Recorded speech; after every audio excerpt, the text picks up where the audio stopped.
So, today we are going to talk about something that is very important. We're going to talk about some of the issues that are facing libraries.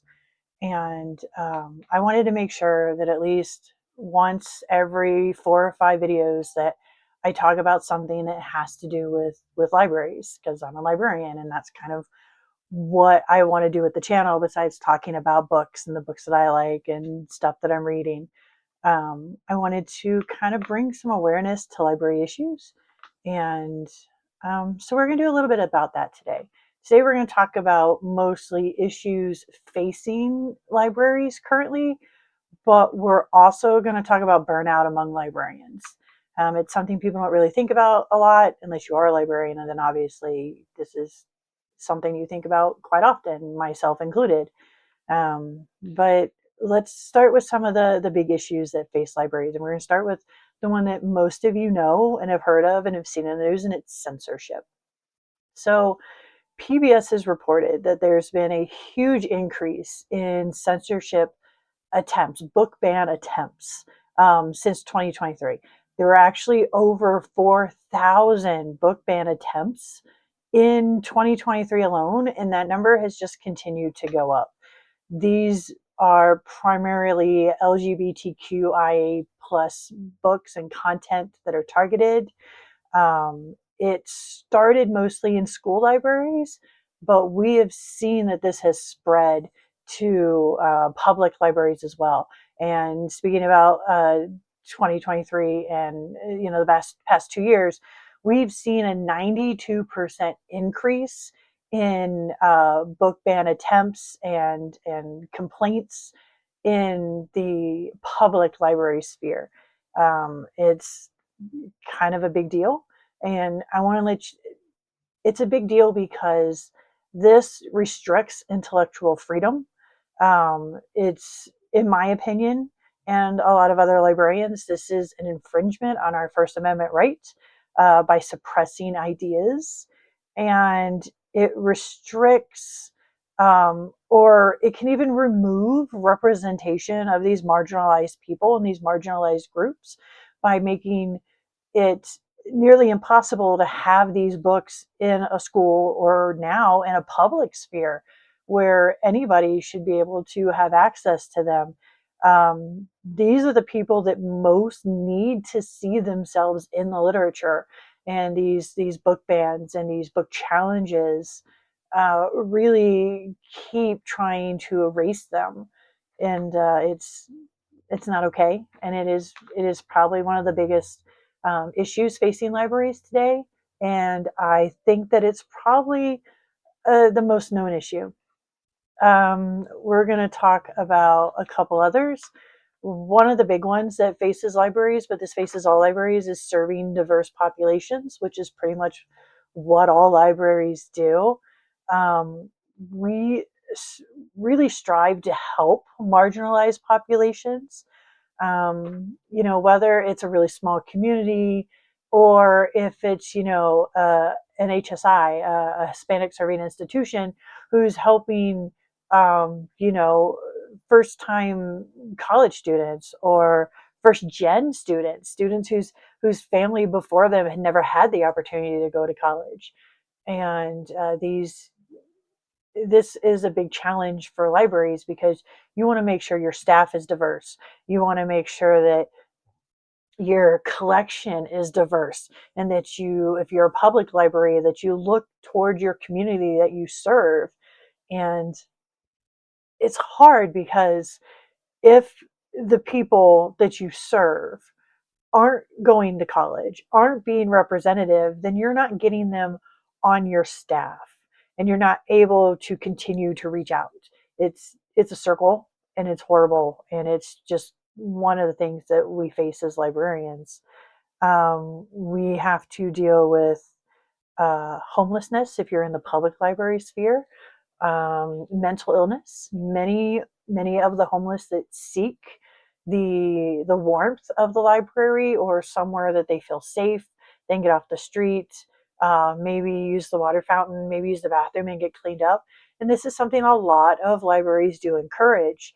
But at the same time, you need to make sure that your librarians have the training to deal and recognize certain mental illnesses and use appropriate language and body posture and stance when speaking to somebody who may get agitated easily or maybe suffering from PTSD. It's something I've noticed where I work and where I live currently, that a number of the homeless are veterans, they're former soldiers, they have PTSD, they don't feel safe at home, they don't feel safe among people that they love and that they care about, and they would rather be on the streets, they'd rather be by themselves where they don't think that they're going to hurt someone.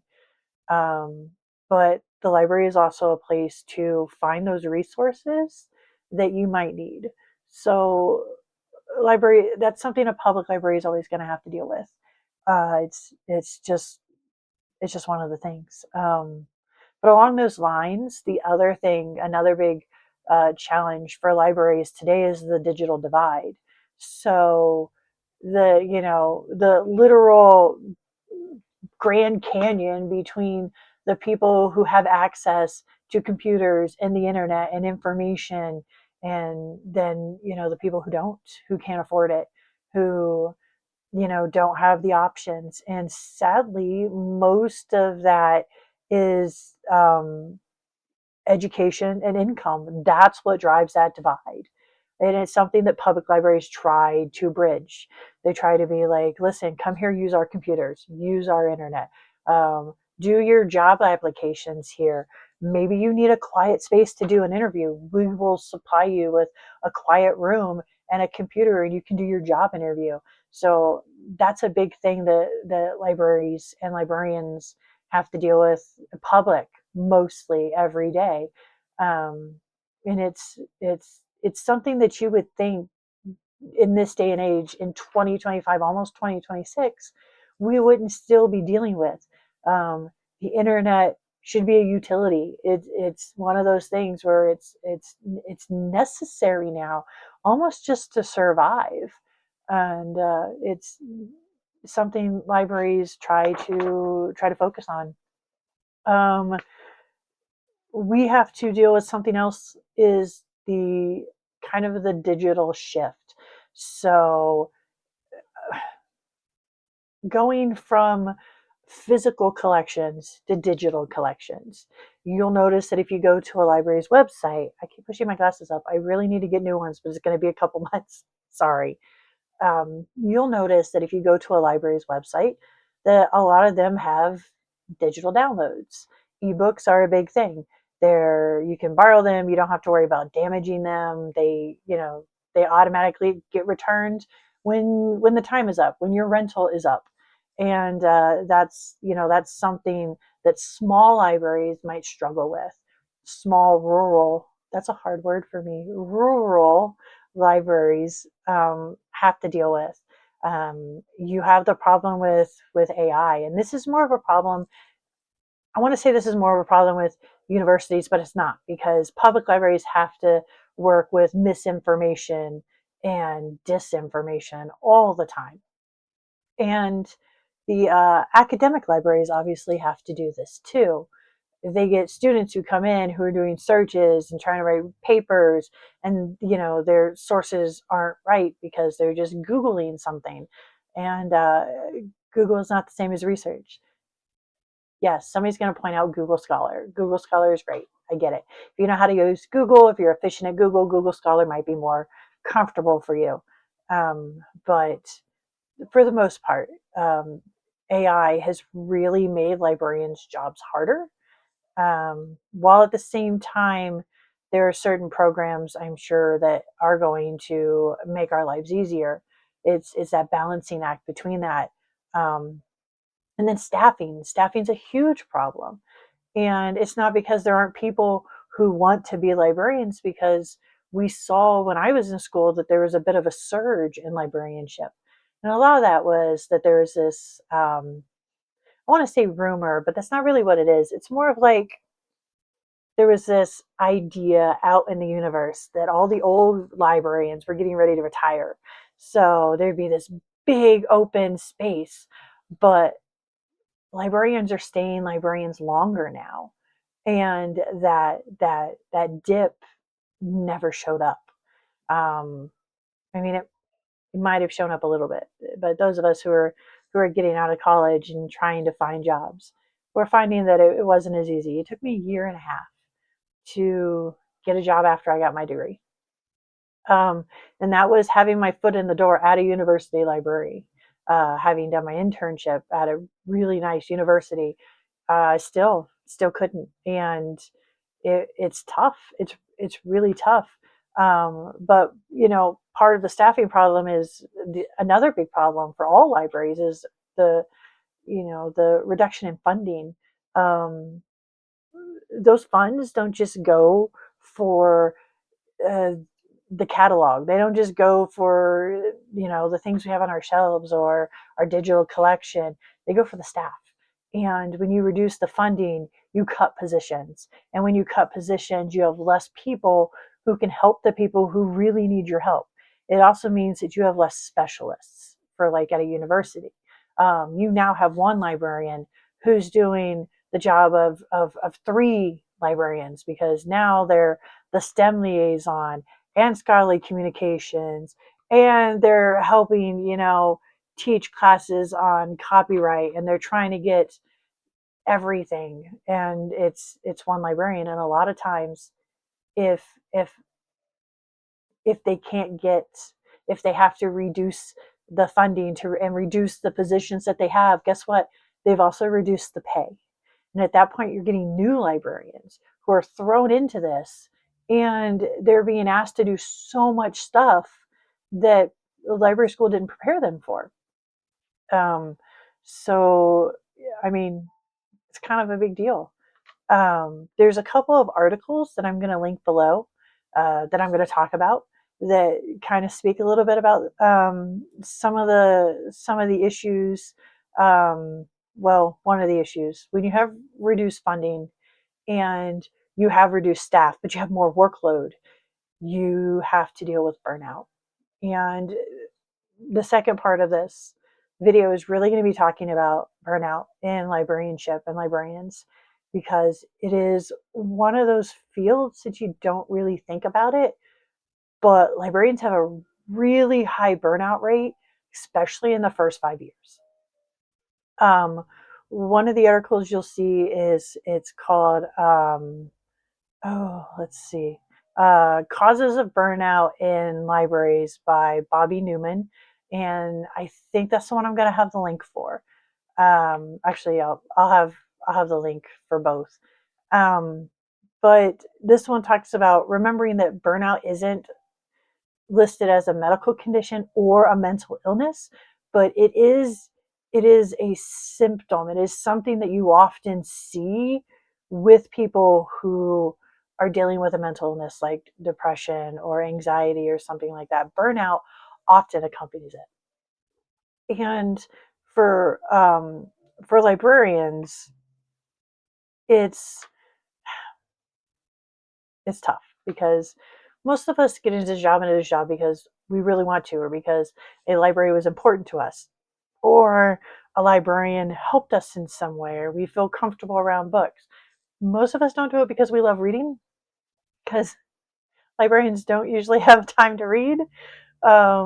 I follow a lot of booktube people, and I do because I use a lot of that as reader's advisory because I am one person who is running multiple libraries, and they're small, but I can't be an expert in every genre, and I probably have 60 people that I follow. Um, Maybe I'll list a couple of them so you can see which ones they are. Um, and yeah, it's a big it's a big thing. But back to burnout. This article talks about Maslach. I'm totally going to mutilate the word because I don't know it.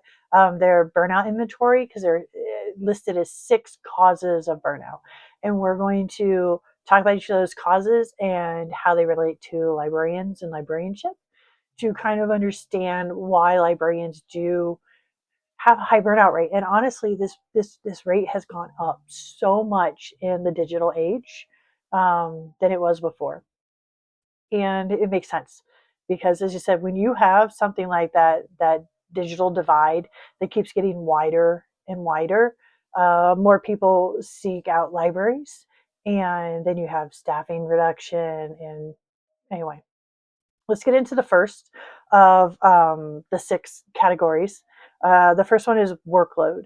So, an excessive workload, a lack of help, obviously, lack of funding, budget cuts. Those are all things. That's the first thing that pushes burnout. And as we talked just earlier, as I just said, that funding cuts is a big thing for all libraries. And it doesn't matter if it's a university, if it's public, if it's, middle school, they're all seeing their budget cuts. And this administration has not been helpful. It has been the absolute worst possible thing we could have had for libraries and museums, any organization that, helps people think on their own is is under attack. And I try not to get emotional. I feel like I'm going to tear up a little bit. Anyway, let's keep going before I do. Um, so yeah, the workload has increased because with budget cuts, you get staff cuts, and now that staff has to do the work of themselves and one of the other librarians that was cut because the budget was cut and they can't pay them anymore. So you have one person doing 2 people's jobs, and then the board of directors looks at it and goes, "Oh, okay, well if you can have that one person do 2, we're going to get rid of this other librarian or library program. If it's a program, we'll just have one of the other librarians pick it up. It's a library position. Well, split it between your 3 remaining librarians. Yes, your director's going to have to do some of that work too, but there's no money for it, and that's what you hear. 2 is control, and this is more like those. There are really strict guidelines and governmental or bureaucratic constraints that really limit autonomy. And that's another really big thing with libraries. Um, this control that you feel that you no longer have in your workplace.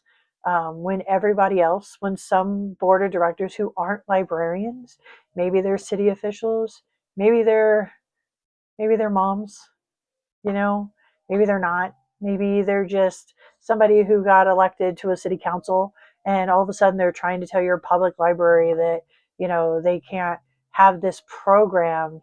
You can't have drag queens read to kids because we're dumb people. I know that's not what it is, and that's very ineloquent, and I apologize, but it's one of those things that really gets me.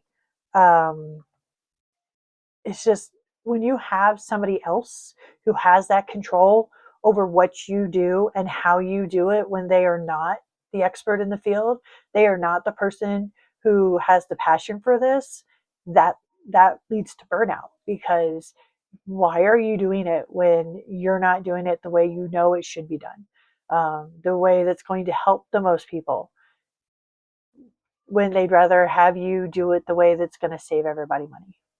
And sometimes that's not how something needs to get done. And there go my glasses again. I keep leaning more forward because this is a really important topic to me. Um, anyway, so we talked about burnout because of workload and control, and let's talk about reward. So it's another one of those categories for the burnout inventory. I believe it's inventory. I want to say index, but I think it's inventory. And it's not positive reinforcement or, oh, you did a good job, here's a biscuit. That's not what it is. It's being acknowledged for the job that you do. um, when you're in a field that you went to school for, you have a degree and you have a master's degree, it's a passion, you love it, you are an expert in what you do, and there is little to no recognition within that organization. um, it it leaves the employees feeling very underwhelmed. It makes them feel undervalued, not seen, and underappreciated. Um, it is very, very evident in academia. I was a university librarian before I went to where I was now. And that's one of those things. And it's not just like the salary. We, as librarians, for the most part, don't become librarians because we think we're going to make a ton of money. This is something that, oh, I'm going to make six figures and do it for 20 years and retire. And this is the best thing ever. I mean, it is the best thing ever, but salary doesn't, it's not that. Like, we can have our salary cut a little bit if you recognize what we do.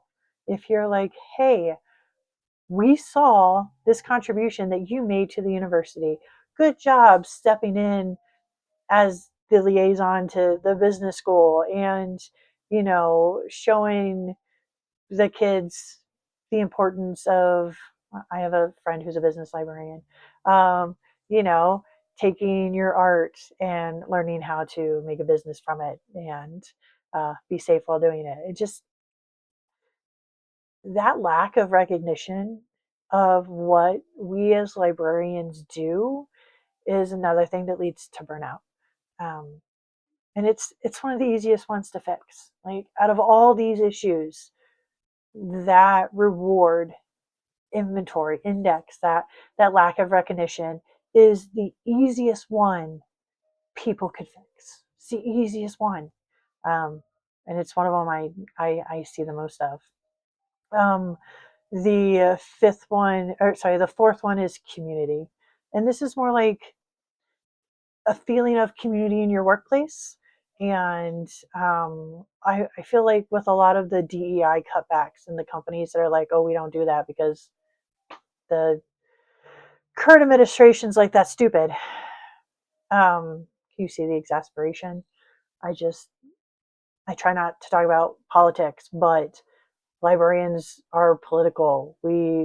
Many of us feel like, we were punk rock kids, and fight. We fight for our communities, and we fight for information, and we fight for freedoms. And that's what we do. We fight the government because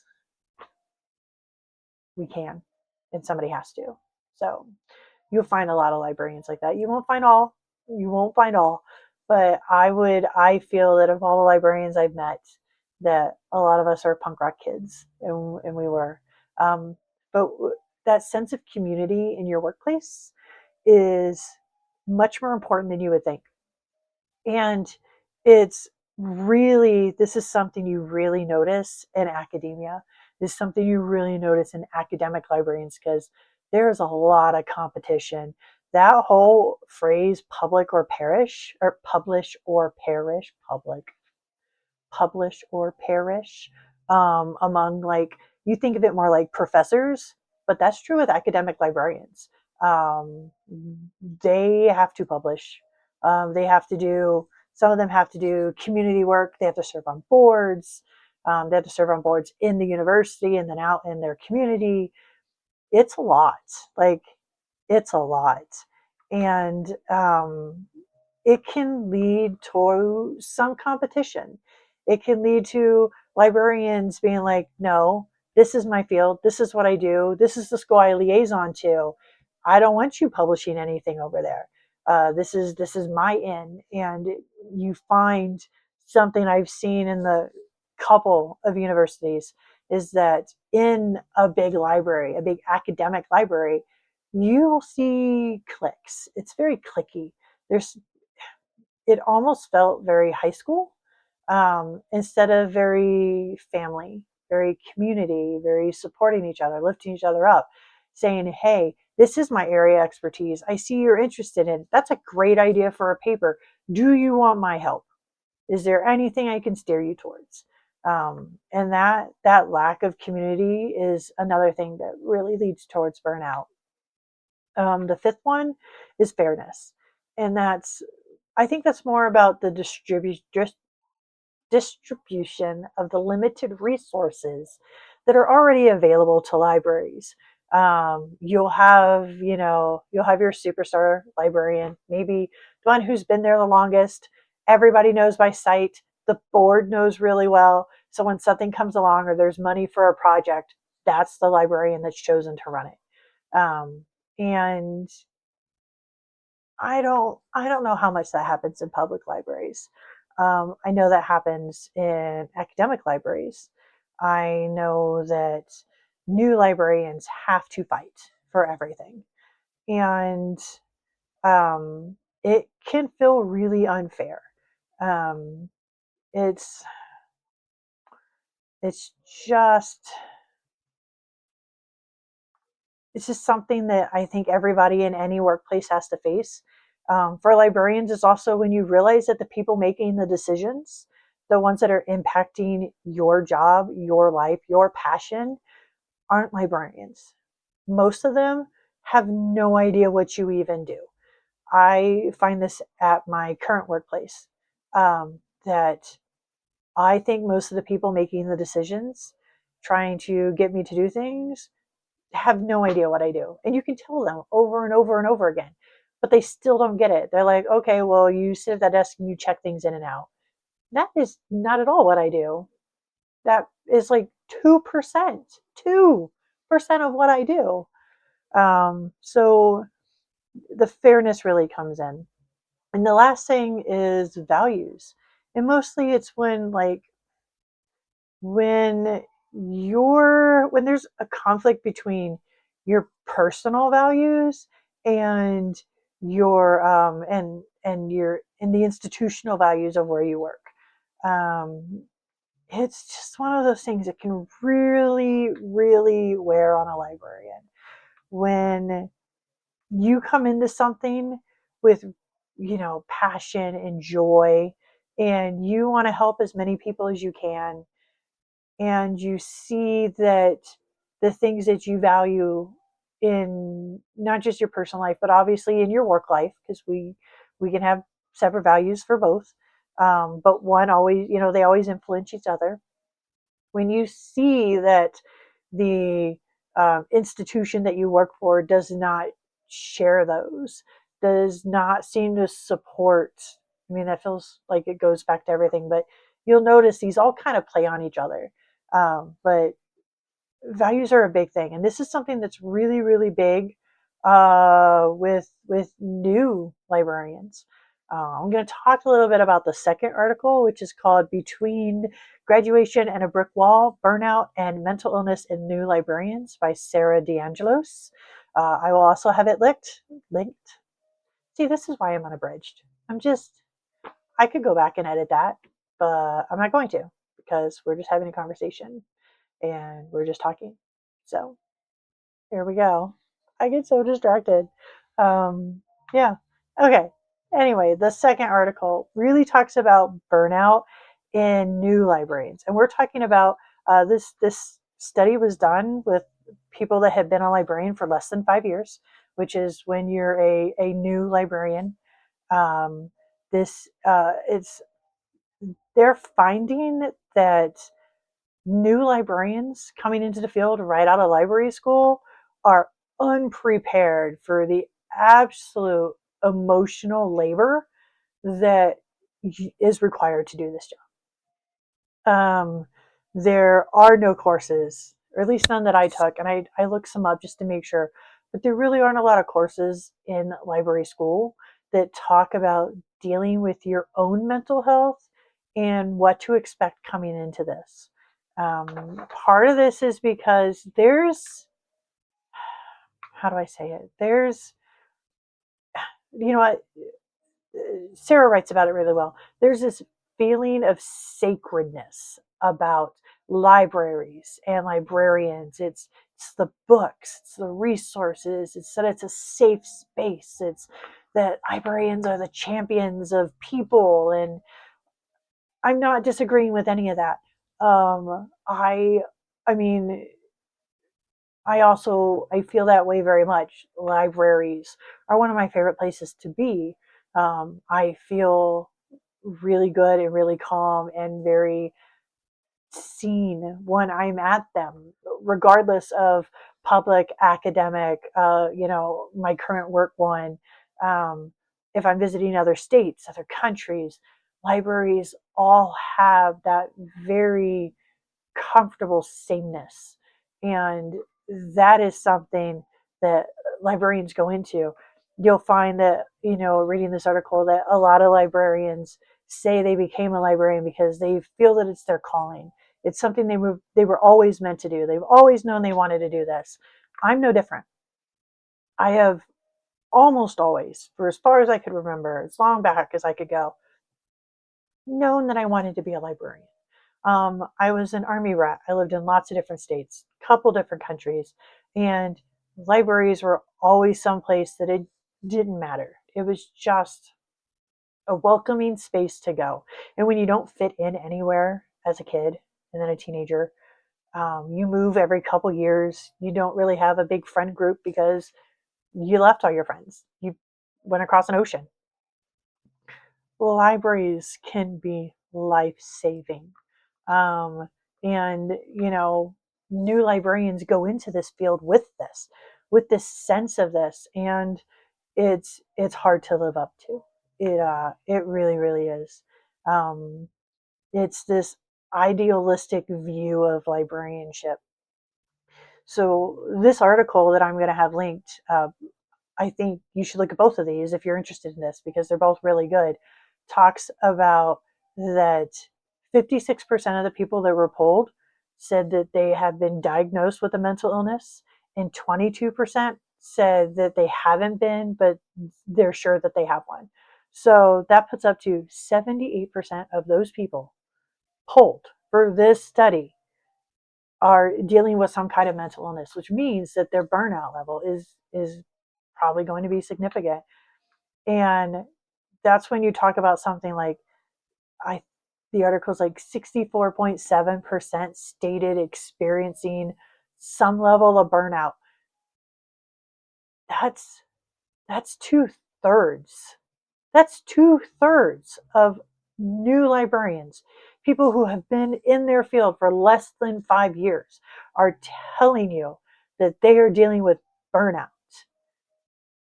Like, can you think of another career that's not another job that's not some kind of public servant, emergency responder, high stress, that has a burnout level that high among the first 5 years?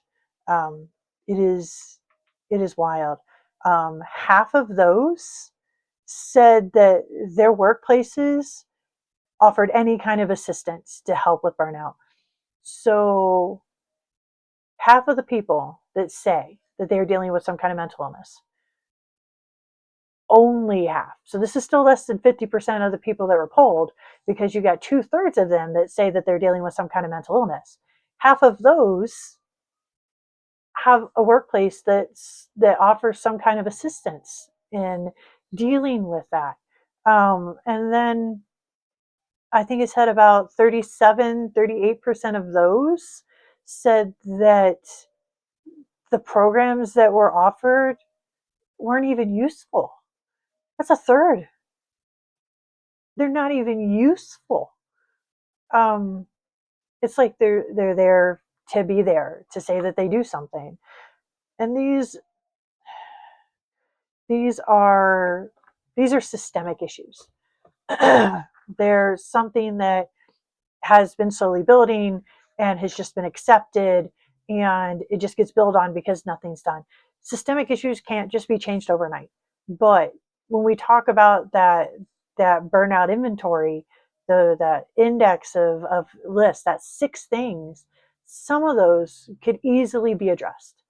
And it's just heartbreaking to see a field that I personally love. And I know many of you do, because that's what we're here for, is libraries, and I'm a librarian, and books, and people who love to read. And hopefully you are somebody who loves and cherishes libraries as much as I do. And it's really tough to see that level of burnout, especially among new librarians, because these are the people that are coming out of college that can have all these new ideas. They can find interesting ways to help their communities. These are first generation students who know what it's like to grow up in those minorities and in those marginalized groups, and can bring that knowledge to libraries. And by doing that, they're bringing that knowledge to so many more people. And seeing that two-thirds of them are dealing with burnout before the within the first 5 years of their job. Do I have a solution? No, of course not.